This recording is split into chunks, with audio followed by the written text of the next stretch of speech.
High, welcome back. আমরা এই ভিডিওতে এখন দেখব যে কিভাবে জ্যাম্প এবং স্কাইপি একই সাথে ইউজ করা যায়।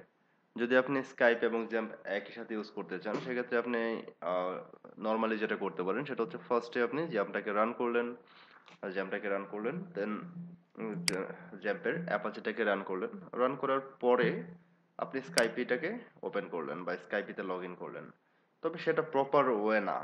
আহ, যেটা বলতেছিলাম আমরা যখন ফার্স্ট টাইম জ্যামটাকে ইনস্টল করি, তখন বলতেছিলাম যে জ্যাম্প এবং স্কাইপ একই পোর্ট ইউজ করে। সো আমরা যদি স্কাইপের পোর্ট চেঞ্জ করে দেই তাহলে দেখা যাবে স্কাইপ এবং জ্যাম্প আমরা একই সাথে রান করতে পারবো। পাশাপাশি যে আপনার স্কাইপটা রান হয়ে আছে তখন আপনি জ্যামটাকে ইউজ করতে পারবেন। যেমন বর্তমান যে অবস্থাটা আছে সেটা যদি আপনি দেখেন যে স্টার্টে ক্লিক করলে অ্যাপাচিটা স্টার্ট হচ্ছে না। তো আমরা কি করব যে স্কাইপের টুলসে যাব, টুলসের ভিতর থেকে অপশনসে যাব, অপশনসের মধ্যে যে আমরা অ্যাডভান্সে ক্লিক করব, অ্যাডভান্সে ক্লিক করার পরে সেখান থেকে কানেকশনে যাব। কানেকশনের মধ্যে এখানে দেখতে পাবো যে স্কাইপ কি পোর্ট ইউজ করতেছে। তো আমরা চাইলে এখানে পোর্টটাকে এডিট করতে পারবো, অর্থাৎ এই বক্সের মধ্যে আমরা নতুন কিছু লিখে দিলাম। পাশাপাশি এই যে চেক মার্কটা আছে, চেক মার্কটাকে আমরা বাদ দিয়ে দিব, আনচেক করে দিলাম, এটাকে সেভ করলাম।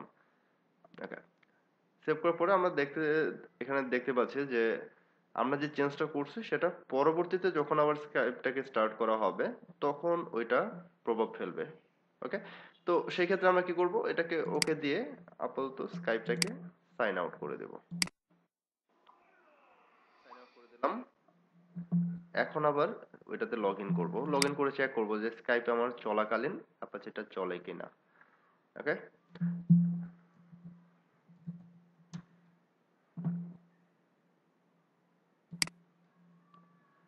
আমরা স্কাইপেতে লগ ইন করলাম।